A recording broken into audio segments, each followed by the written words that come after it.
Salam sejahtera untuk kita sekalian, Sobat Pengikut Kristus 2905. Pada kesempatan kali ini, akan membahas tentang 20 kisah Alkitab terbesar.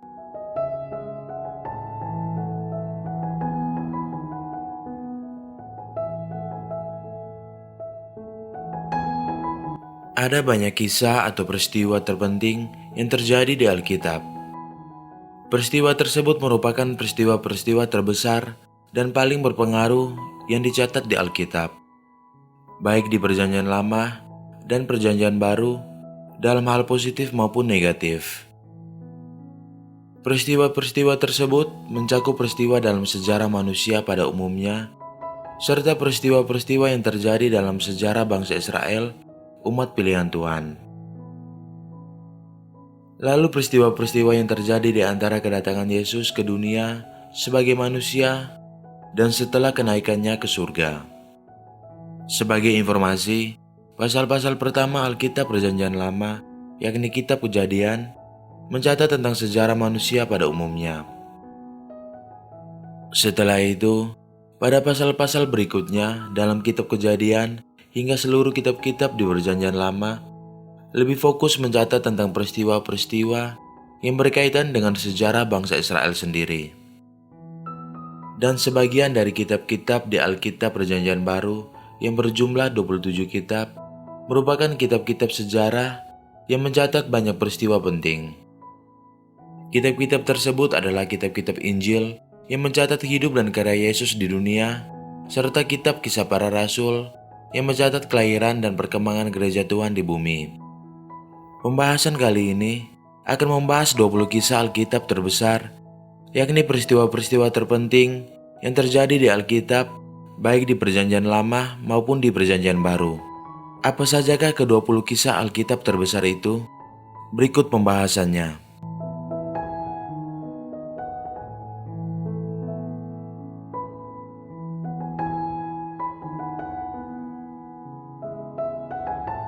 Yang pertama, kejatuhan manusia ke dalam dosa.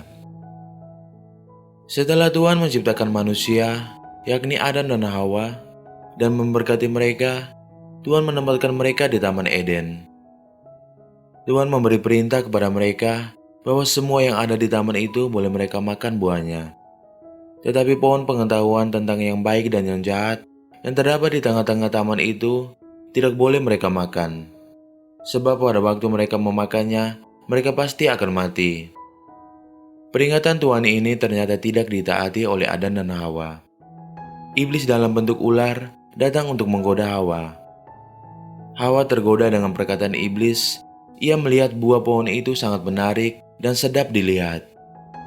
Lalu ia mengambil buah pohon itu, memakannya dan memberikannya kepada suaminya yakni Adam. Ketidaktaatan Hawa dan Adam membuat mereka jatuh ke dalam dosa serta mengalami kematian rohani, yakni terpisah dari Tuhan. Mereka punya rasa bersalah dan takut berhadapan dengan Tuhan. Setelah hidup bertahun-tahun, akhirnya Adam dan Hawa mati secara fisik. Selain itu, mereka juga mengalami berbagai penderitaan hidup. Hukuman yang ditimpakan kepada Adam dan Hawa ternyata bukan hanya untuk mereka berdua, tetapi berdampak kepada seluruh keturunan mereka kelak, yakni semua manusia di bumi. Inilah yang disebut dengan istilah dosa asal atau dosa warisan yang hanya ada dalam ajaran kekristenan.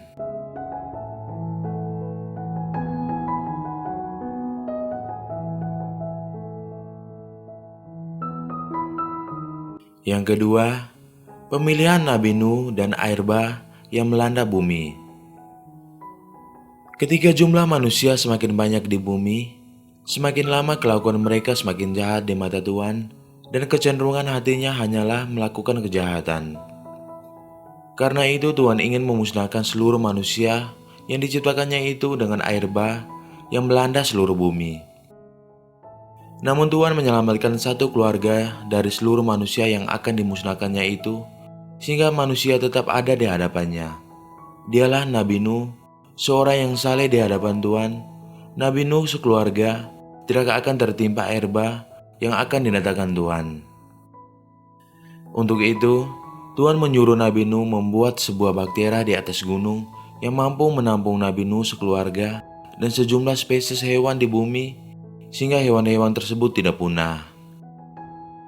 Setelah Nabi Nuh selesai membuat bahtera, Tuhan menyuruh Nabi Nuh beserta seluruh keluarganya masuk ke dalamnya.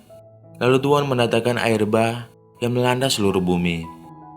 Seluruh manusia, hewan dan tumbuh-tumbuhan menjadi mati, hanya Nabi Nuh sekeluarga yang selamat. Lamanya air bah yang menggenangi bumi adalah 150 hari. Setelah itu Nabi Nuh sekeluarga diperintahkan oleh Tuhan untuk keluar dari bahtera itu.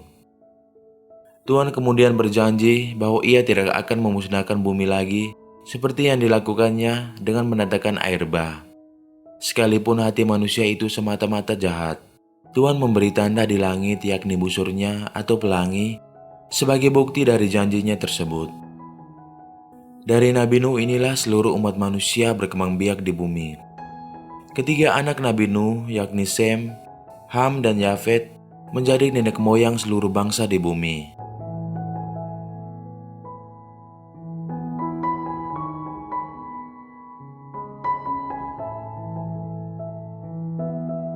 Dan yang ketiga, pemanggilan Abraham dan perjanjian Tuhan dengannya.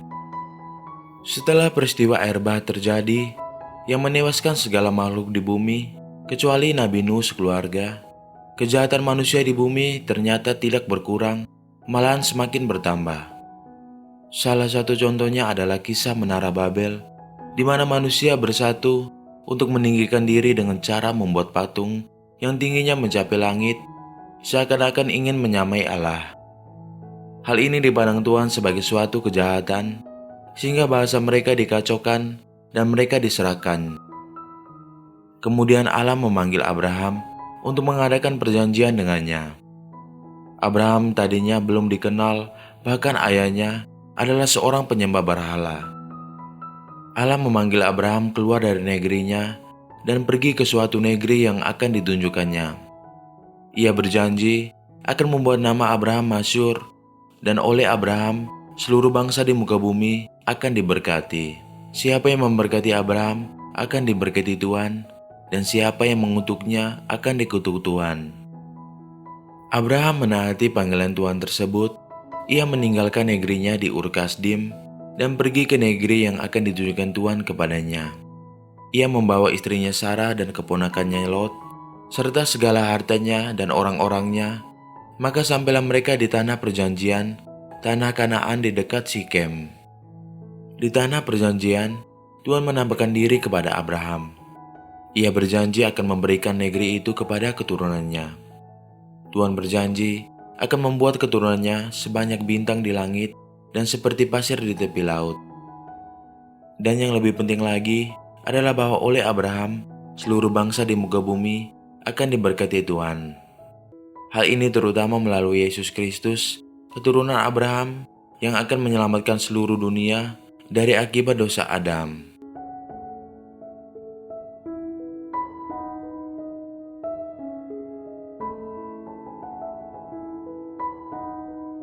Yang keempat, keluarnya bangsa Israel dari Mesir menuju tanah perjanjian. Setelah Abraham meninggal, maka Tuhan mengikat perjanjiannya dengan Ishak, anak Abraham dan Sarah. Tuhan juga memilih Yakub anak Ishak sebagai saluran kasih karunia-Nya, dan ia mengikat perjanjiannya dengan Yakub dan mengganti namanya menjadi Israel. Salah satu anak Yakub adalah anak kesayangannya yakni Yusuf. Yusuf diperlakukan secara istimewa. Oleh karena itu, saudara-saudara Yusuf menjadi iri kepada Yusuf lalu menjualnya ke Mesir. Kemudian Yusuf menjadi orang kepercayaan Firaun, dan melalui mimpi Firaun, Yusuf mengumpulkan banyak gandum di Mesir karena akan ada 7 tahun masa kelimpahan dan 7 tahun lagi akan ada masa paceklik. Ketika masa paceklik itu tiba, maka anak-anak Yakub di tanah Kanaan pergi ke Mesir untuk membeli gandum. Setelah Yusuf memperkenalkan diri kepada saudara-saudaranya, maka Yakub pun datang ke Mesir beserta seluruh keluarganya sebanyak 75 jiwa. Mereka menjadi pendatang di Mesir yang ditempatkan di suatu tempat khusus yang terpisah dari bangsa Mesir. Ketika Yusuf meninggal dan Firaun yang lain bangkit, yang tidak mengenal Yusuf, maka dia mulai memperlakukan bangsa Israel dengan begitu keras. Apalagi ketika jumlah orang Israel semakin bertambah banyak di Mesir, Raja Firaun yang baru membuat kebijakan untuk membasmi orang Israel dengan cara membunuh bayi-bayi mereka. Mereka juga diharuskan kerja paksa di Mesir. Tuhan kemudian memanggil Musa dan memerintahkannya untuk membawa umatnya keluar dari Mesir menuju ke tanah perjanjian yang telah dijanjikan Tuhan kepada nenek moyang mereka. Setelah sempat menolak, Musa akhirnya pergi menemui teman sebangsanya. Tetapi Raja Mesir tidak mengizinkan bangsa Israel keluar dari Mesir, sebab mereka adalah budak-budak yang dipekerjakan Firaun. Kepergian mereka akan menjadi kerugian bagi dia dan bangsa Mesir. Namun Tuhan mendatangkan banyak tulah kepada Firaun dan bangsanya, sehingga Firaun melepaskan bangsa Israel dari perbudakannya. Di padang gurun menuju ke tanah perjanjian, bangsa Israel memberontak kepada Tuhan. Sebab ketika ia mengutus 12 pengintai ke tanah perjanjian, 10 orang dari pengintai itu memberi kabar buruk kepada orang Israel, dan sebagian besar orang Israel mempercayainya, sehingga mereka menolak pergi ke tanah perjanjian dan ingin kembali ke Mesir. Oleh karena itu, Tuhan sangat murka kepada bangsa Israel. Ia membunuh semua orang yang tak percaya itu, laki-laki yang berusia 20 tahun ke atas, kecuali Kaleb dan Yosua yang tidak ikut memberontak kepadanya. Jadi yang akan masuk ke tanah perjanjian hanya mereka yang berusia 20 tahun ke bawah, serta perempuan dan anak-anak. Namun mereka harus berputar selama 40 tahun di padang gurun sebelum masuk ke tanah perjanjian, sampai semua pemberontak tersebut mati di padang gurun. Bahkan Musa sendiri, pemimpin mereka, terpancing dengan tingkah laku orang Israel, yang dikenal sebagai bangsa yang tegar tengkuk, keras kepala dan keras hati. Akibatnya Musa pun marah dan memukul gunung batu sebanyak 2 kali, sehingga Tuhan murka kepadanya dan kepada Harun, serta tidak mengizinkan mereka masuk ke tanah perjanjian.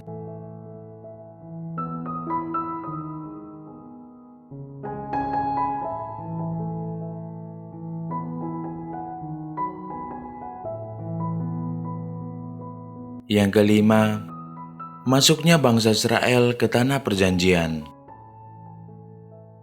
Tuhan telah berjanji kepada Abraham bahwa keturunan keempatnya akan kembali ke tanah perjanjian dengan membawa banyak harta benda.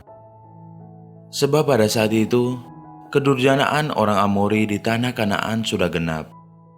Hal ini menunjukkan bahwa dipunakannya penduduk tanah Kanaan, salah satunya bangsa Amori, adalah karena mereka telah mencapai puncak dosanya dan tidak mungkin lagi bertobat. Tuhan memberikan waktu sekitar 400 tahun kepada bangsa-bangsa Kanaan untuk bertobat dari dosa-dosa mereka, tetapi mereka tidak mau bertobat. Ketidakmauan bangsa-bangsa Kanaan untuk bertobat telah diketahui oleh Tuhan selama 400 tahun sebelumnya. Ada 10 bangsa penghuni asli tanah Kanaan atau tanah perjanjian, tetapi yang terutama ada 7 bangsa, yaitu orang Het, orang Girgasi, orang Amori, orang Kanaan, orang Feris, orang Hewi, dan orang Yebus. 2 di antaranya paling sering disebut, yakni bangsa Amori dan bangsa Kanaan. Dalam Ulangan bab 9 ayat 4 sampai dengan 5, dikatakan bahwa alasan bangsa Kanaan dimusnahkan ada 2.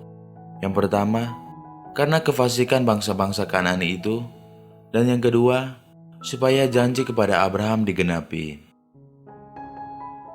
Jadi Tuhan tidak memusnahkan bangsa-bangsa Kanaan serta memberikan tanah mereka kepada bangsa Israel secara sewenang-wenang, melainkan karena keberdosaan bangsa-bangsa Kanaan tersebut yang tidak mau bertobat meski telah diberi waktu selama 400 tahun.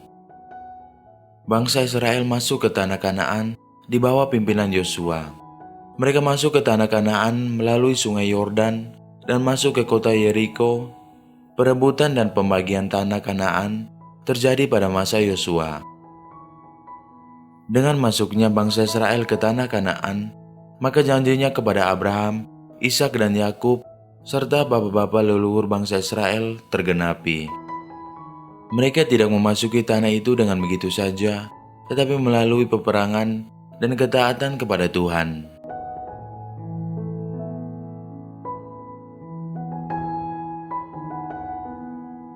Sekian pembahasan di part 1 ini. Semoga bermanfaat untuk kita sekalian. Terima kasih.